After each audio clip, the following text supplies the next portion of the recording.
यहाँ से थोड़ा ये बाबा साहब के हाथ के लिखे हुए हैं। हाँ ठीक है। बाबा साहब के हाथ के लिखे हुए हैं। ये बाबा साहब के साइन भी हैं इसमें। अमर है, अमर रहेगा। लेकिन आज के दिन जितने मेंबर ऑफ पार्लियामेंट थे ये अमर है जब तक हम जीवित हैं। और हम लोग भी किसानी से जुड़े हुए हैं, चाहे हम खुद खेती करते हैं या हमारे ज़्यादातर भाई बंधु जो है एक कृषि मजदूर। 72वें गणतंत्र दिवस की शुभकामनाएं देता हूँ। भारत को गणतंत्र रिपब्लिक जिसे अंग्रेजी में। नमस्कार, मैं अर्चना आपका स्वागत करती हूँ हंगामा टाइम्स में। आज मैं आपको लेकर गया तकरोही के अंबेडकर चौक में, जहाँ पे आप स्क्रीन पे देख रहे होंगे प्रबुद्ध अंबेडकर क्लब के द्वारा यहाँ पे गणतंत्र दिवस मनाया जा रहा है। इस गणतंत्र दिवस पे सभी पदाधिकारियों से हम बात करेंगे, आखिर इस गणतंत्र दिवस के अवसर पे वो क्या कहना चाहेंगे।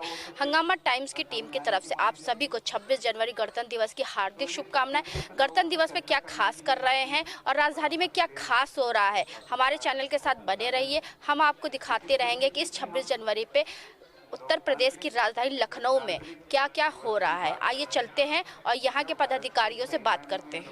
अब यहाँ के संस्थापक और अध्यक्ष बीडी भारती जी हमारे बीच में जुड़ रहे हैं, तो इस गणतंत्र दिवस पे वो क्या खास कर रहे हैं और किस तरीके से पूरे देशवासियों को क्या संदेश देंगे। आपका स्वागत है हमारे चैनल में।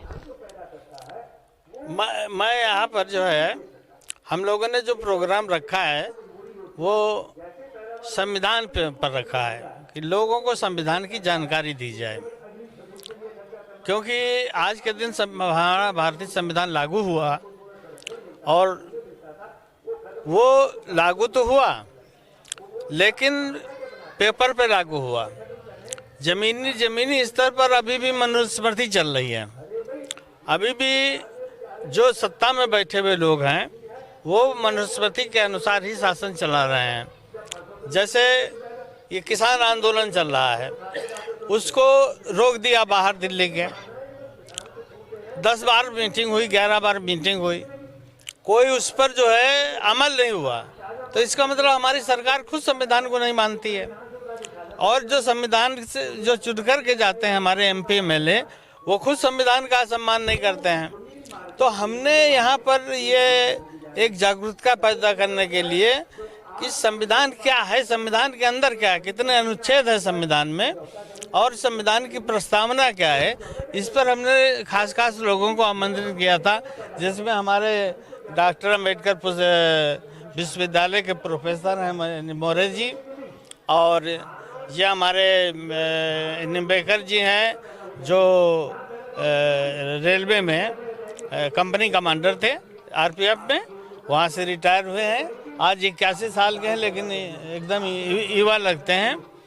तो आप लोगों का, और इस समय जो बोल रहे हैं वो SR दारापुरी है जो IPS रह चुके हैं और बहुत बड़ा सामाजिक कार्य किया है। तो इन लोगों को सुनने के लिए कि इन लोगों को यहाँ की जनता जो है धीरे धीरे संविधान के प्रति जागरूक हो और संविधान को पढ़े भी, क्योंकि हर घर में संविधान होना चाहिए कायदे से। और कायदे से सरकार को चाहिए कि खुद अपने पैसे से हर घर में संविधान बंटवाए, बजाय इसके कि मतलब जो है जो मर्जी होती है उसकी संविधान की परिभाषा कर लेते हैं। अगर आम जनता को संविधान के बारे में जानकारी हो जाएगी तो शासन करने वाले लोग जो है अपनी मर्जी नहीं कर सकेंगे। क्योंकि संविधान जिस तरीके से लिखा गया था अंबेडकर जी के द्वारा वो बराबरी के लिए लिखा गया था, लेकिन आज भी वही स्थिति है, कहीं ऊंचा कहीं नीचा। मैं यही तो कह रहा हूँ, संविधान अभी हमारा जमीन पे लागू ही नहीं हुआ। अभी तो मनुस्मृति का संविधान चल रहा है। ये कहने को भले को, लेकिन संविधान मनुस्मृति का ही है और सरकार भी जो है मनुस्मृति ही लागू करना चाहती है। इच्छा जो ब्राह्मण क्षत्रिय वैश्य ये 3 लोग जो बैठे हुए हैं, 15% इनकी मुश्किल की आबादी है, लेकिन 85% लोगों पर ये शासन कर रहे हैं। और जैसे ये अयोध्या का केस ले लीजिए, अयोध्या ये हमारा बौद्ध मंदिर है और मुसलमानों ने इस पर मस्जिद बनाई होगी, किसी समय बनाई हो, किसने बनाई, और वहाँ पर जबरदस्ती इन्होंने मूर्ति रख दी। कांग्रेस के ज़माने से ये है कांग्रेस के ज़माने में ही वहाँ रामचंद्र की मूर्ति रखी दी गई, जबकि वहाँ खुदाई कराई जानी चाहिए, अता पता चलना चाहिए कि आखिर यहाँ था क्या।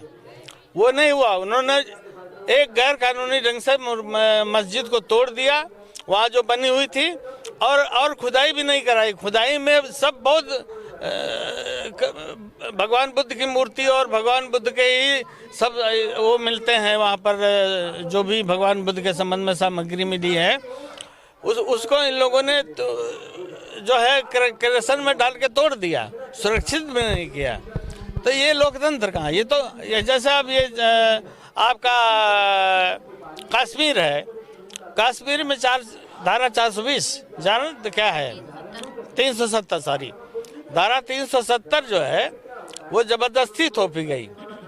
और पाकिस्तान की बात करेंगे, चीन से नहीं लड़ेंगे। चीन ने हमारी जमीन पर कब्जा कर रखा है, उस पर ये कुछ नहीं बोलते हैं, बल्कि बेच देते हैं एक तरह से अपनी जमीन। तो इनका कहने का मतलब यही है कि हमारा जो संविधान है, जो भारत का संविधान लिखा गया था 1950 में, लागू हुआ था 1950 में, तो इसके बारे में सही बच्चों को ज्ञान मिलना चाहिए। हमारे बीच में और भी पदाधिकारी, उनसे बात करेंगे। सर, आपका पूरा परिचय? मैं नंदकिशोर मौर्य हूँ। मैं डॉक्टर अंबेडकर केंद्रीय विश्वविद्यालय में मैं प्राध्यापक हूँ।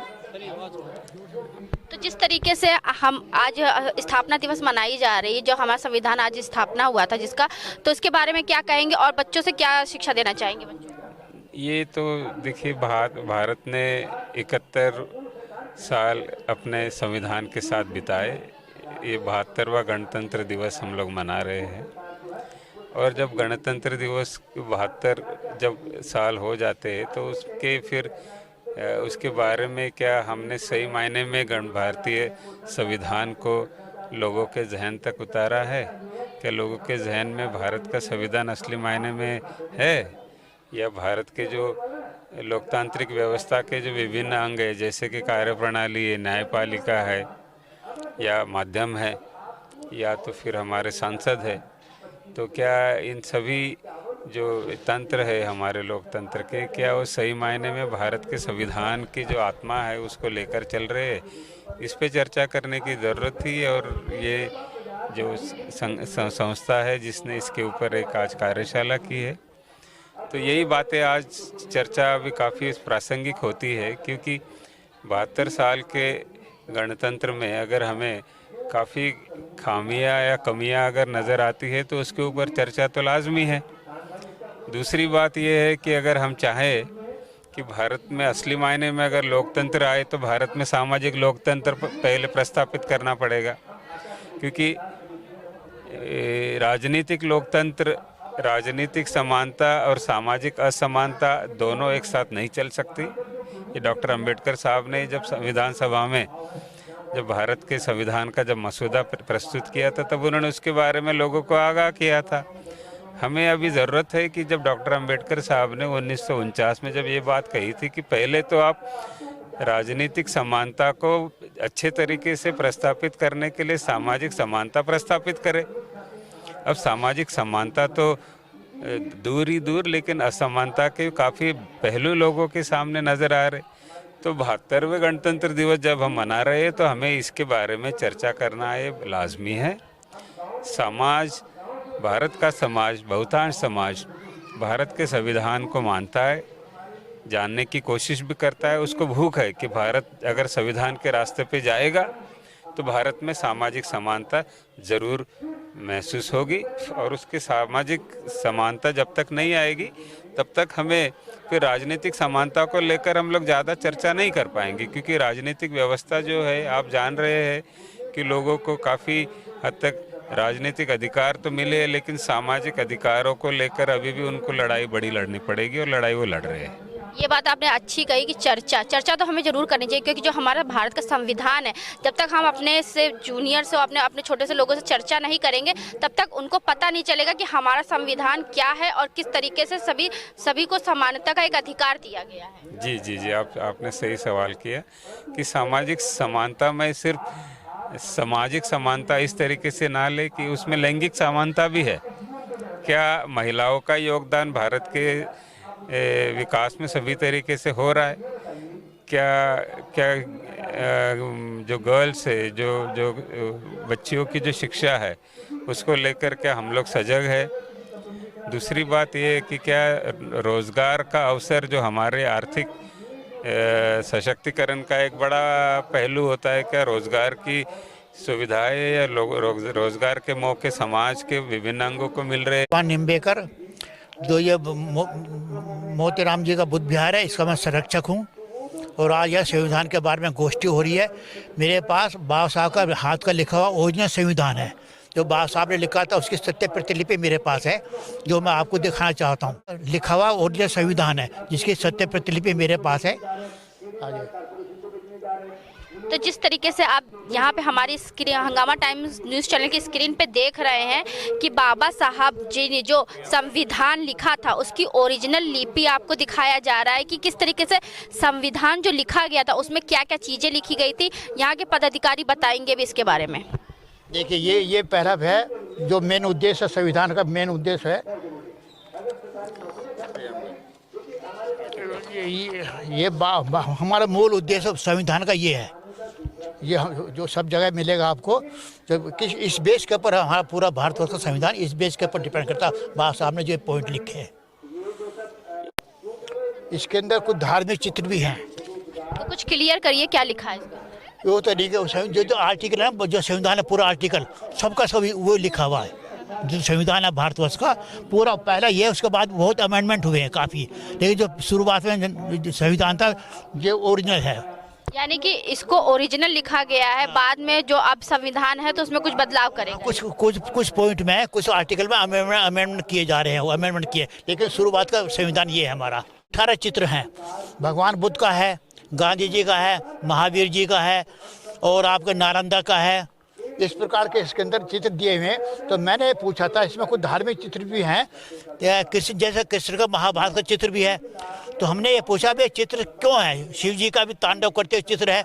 तो मैंने जो मिस्टर कश्यप थे संविधान विशेषज्ञ, उनके बारे में पूछा कि जो संविधान ओरिजिनल है तो इसमें धार्मिक चित्र कैसे दिए बाबा साहब ने, हिंदू धर्म के भी चित्र इसके अंदर दिए।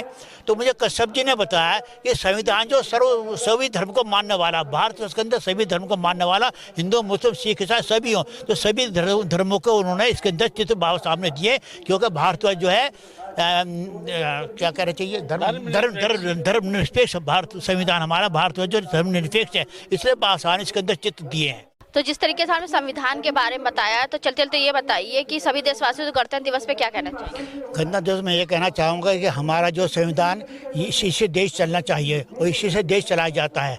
लेकिन आजकल क्या हो रहा है, संविधान को बदलने की बात हो रही है। जब से भाजपा गवर्नमेंट आई है तो संविधान को बदलना चाहती है और वो मनुस्मृति वाला संविधान लगाना चाहती है। लेकिन संविधान जो मनुस्मृति का संविधान है उस पर समानता का अधिकार नहीं है बिल्कुल। ये जो संविधान बाबा साहब ने लिखा है, ये इसमें सबको, हर एक काम को, सबको संविधान का अधिकार दिया समानता का। वो किसी धर्म का है, किसी जाति का, सबको समानता का इसका अधिकार है। और ये देश जो संविधान से चलना चाहिए और ये विश्व का सबसे बड़ा संविधान है बना हुआ, जो बाबा साहब ने पूरे विश्व में इसकी तारीफ की गई कि इतना अच्छा संविधान बाबा साहब ने बनाया। संविधान के बारे में बाबा साहब ने एक बात कही थी कि संविधान खराब नहीं है, उसके चलाने वाले कैसे हैं उसके ऊपर डिपेंड करता। अगर उसको चलाने वाले अच्छे तो संविधान अच्छा है, अगर उसको चलाने वाले खराब है तो संविधान खराब है। तो संविधान खराब नहीं होता, बल्कि बाबा साहब ने साहब कहा था उसको चलाने के ऊपर डिपेंड करता कि किस प्रकार का हमारा संविधान चलाने वाले लोग हैं देश के हित के लिए। मैं एसआर दारापुरी हूँ, मैं रिटायर्ड आईजी हूँ। आज ये जो गणतंत्र दिवस है ये वास्तव में किसान गणतंत्र दिवस है। अभी तक केवल गणतंत्र दिवस होते थे, अब ये इसकी विशेषता ये है, ये किसान गणतंत्र दिवस है, क्योंकि आज इसको किसान और किसान के साथ जो मजदूर हैं, जो बाकी सब लोग हैं, वो इसको मिलकर मना रहे हैं। पहले केवल सरकारी योजना होता था, अब ये गण का योजना है। ये एक इसके बारे में बड़ी बात है। और आज यहाँ पर जो चर्चा हुई है उसमें संविधान के बारे में चर्चा हुई है और संविधान की क्या विशेषताएं हैं, उनके अंदर क्या है। और मैंने ख़ास तौर से ये बताया है कि संविधान के अंदर जो प्रावधान थे, मौलिक अधिकार थे और दूसरे अधिकार थे, उनका जो हनन हो रहा आज हमारे यहाँ जो है, उन अधिकारों का हनन हो रहा, समानता के अधिकार का हनन हो रहा है और धर्म के अधिकार का हनन हो रहा है। सरकार जो ऐसे कानून बना रही है जो कि हमारी धार्मिक स्वतंत्रता को छीन रही है। हम अपनी मर्जी से अपने धर्म का आचरण नहीं कर सकते और मर्जी से अपना धर्म परिवर्तन नहीं कर सकते, जबकि दलितों के मामले में जो बौद्ध धर्म परिवर्तन है वो उनकी मुक्ति का मार्ग है। बाबा साहब ने उसी रूप में इसको बौद्ध धर्म को अपनाया था और ये बात पूर्णतः सिद्ध हो चुकी है कि जिन दलित भाइयों ने हिंदू धर्म से मुक्त होकर बौद्ध धर्म अपनाया है उन्होंने दूसरों के मुकाबले में बहुत तरक्की कर ली है। ये इसके जनगणना के जो आंकड़े हैं वो दर्शाते हैं कि जो लोग हिंदू से जो दलित भाई बौद्ध बन गए हैं वो शिक्षा के क्षेत्र में वो आगे बढ़ गए हैं, सरकारी नौकरियों में आगे बढ़ गए हैं, उनके अंदर महिलाओं की शिक्षा का प्रचार प्रसार हुआ है, उन्होंने अपने पेशे बदले हैं, जो गंदे पेशे पहले करते थे उसमें बदले हैं। तो उससे ये सिद्ध होता है कि जो बौद्ध धर्म परिवर्तन है वो दलितों का एक मुक्ति का मार्ग है। परंतु सरकार, जैसे उत्तर प्रदेश में सरकार ने कानून बना दिया है कि धर्म परिवर्तन विरोधी कानून बना दिया कि जिला अधिकारी की अनुमति के बिना कोई व्यक्ति अपना धर्म नहीं बदल सकता। भाई संविधान की जो आर्टिकल 25 है वो तो ये कहता है कि हर एक व्यक्ति का ये मौलिक अधिकार है धार्मिक स्वतंत्रता का, परंतु सरकार कानून बना के प्रतिबंध लगा दे रही है कि आप अपनी मर्जी से जो है अपना धर्म परिवर्तन नहीं कर सकते। इसी प्रकार से और बहुत सारी ऐसी चीज़ें हैं जिनमें हमारे मौलिक अधिकारों का जो वो हनन हो रहा। जैसे इस समय अगर आप देखिए आज गणतंत्रता दिवस पे खास तौर से जो कृषि कानूनों को लेके जो दिल्ली में जो रैली हो रही है, जो ट्रैक्टर रैली हो रही है, वो कृषि कानूनों को लेके हो रही है। कृषि के बारे में केंद्रीय सरकार ने जो कानून बनाए हैं वो संविधान के खिलाफ है, क्योंकि जो कृषि का विषय है वो तो राज्य का विषय है, उसमें सेंट्रल गवर्नमेंट को कानून बनाने का कोई अधिकार नहीं। परंतु इसके बावजूद भी केंद्रीय सरकार ने जो कारपोरेट है उसके हाथ में कृषि और ये सारा खाद्यान्न व्यापार देने के लिए संविधान का उल्लंघन करके जो उन्होंने कानून बनाए हैं जिसका विरोध किया जा रहा। तो इसी प्रकार से जैसे छुआछूत है, छुआछूत को संविधान ने एक अपराध घोषित कर दिया और एक समानता का अधिकार है, परंतु आज तक हमारे यहाँ छुआछूत समाप्त नहीं हुई और जो जाति भेद है वो बराबर होता है। और ये भी देखा जाता है कि जो सरकार की जिम्मेदारी है, सरकारी खासतौर से पुलिस की जो जिम्मेदारी है, जो दूसरे भागों की जिम्मेदारी है कि वो छुआछूत का व्यवहार नहीं होने दे, वो उसमें वो उचित कार्रवाई नहीं करते हैं। और वो जो प्रथा है वो चाहे वो मध्याह्न भोजन में छुआछूत है, चाहे वो समाज के अंदर छुआछूत है, वो उसी तरह से व्यापक है। तो इसलिए आज ज़रूरत है कि हम संविधान के अंदर जो नागरिकों के मौलिक अधिकार हैं और कर्तव्य भी जो है उनको हम समझें और जहाँ जहाँ सरकार उनका अतिक्रमण कर रही है, उनका उल्लंघन कर रही है, उसका हम विरोध करें। और क्योंकि यही संविधान हमें सरकार की नीतियों का शांतिपूर्ण ढंग से विरोध करने का अधिकार भी देता है। तो ये बताइए, आप एक रिटायर्ड पदाधिकारी हैं जो 3 कृषि विधेयक बिल आए हैं, तो आपको क्या लगता है सही है? उनका देखिए ऐसा है कि किसान विरोध कर रहे हैं और इतिहास में इतना बड़ा विरोध कभी नहीं हुआ है। शायद 1857 के बाद इतना बड़ा जो जमावड़ा है सरकार के खिलाफ वो हुआ है। और मुझे पूरा विश्वास है कि सरकार को ये कानून वापस लेने पड़ेंगे, क्योंकि जो हमारे भाई है जब, और ये जो विरोध है केवल दिल्ली में नहीं हो रहा, वो उत्तर प्रदेश में भी हो रहा, महाराष्ट्र पूरे देश में हो रहा, उड़ीसा में हो रहा। तो सरकार को बाध्य होना पड़ेगा इन कृषि कानूनों को वापस लेने के लिए, क्योंकि अगर ये कानून वापस नहीं होंगे किसान मरेगा, उसकी खेती जो है वो कारपोरेट के हाथ में चली जाएगी और जो कृषि मजदूर है वो भी मरेगा, जिसमें ज़्यादातर हमारे दलित भाई हैं। और जो आम कंज्यूमर है और उसको भी अभी तो उसको जो मिल जाता है, आटा मिल जाता है 20 रुपये 22 रुपये किलो मिल जाता है, वही उसको 50 रुपये 55 रुपये किलो मिलेगा। तो सरकार तो कह रही है हम तो किसानों के हित में बिल लेकर के आए ना। वो किसान सरकार ये तो सिद्ध नहीं कर पाई कि कैसे हित में है। किसानों ने तो उन कानूनों का एक एक जो बिंदु है उस पर बता दिया ये हमारे विरोधी है, ये हमारे विरोधी है, ये हमारे विरोधी है। वो अगर देखिए किसान मूर्ख नहीं है, आज का किसान पढ़ा लिखा है। अगर वो वास्तव में हित होते तो किसानों को उसमें अपना हित पता चल जाता। उनमें किसानों का हित नहीं है, वो कारपोरेट के हित में है। क्योंकि एक तो आप गलत कानून बना रहे हैं, आपको पावर नहीं है, आप स्टेट का जो अधिकार क्षेत्र है उसमें अतिक्रमण करके आप कानून बना रहे हैं। और दूसरा, आप किसानों से आपने को पूछा नहीं।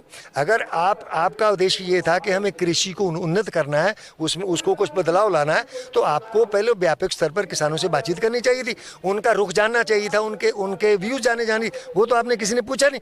कानून बनाने के बाद जब ये कोविड वाला लॉकडाउन चल रहा था, आपने जैसे वो कहते हैं संकट का नजायज फायदा उठाया और ऑर्डिनेंस लेके आए। ऐसी क्या जल्दी थी कि भाई ये कानून लाए जाए? भाई ये इंतज़ार कर सकते थे।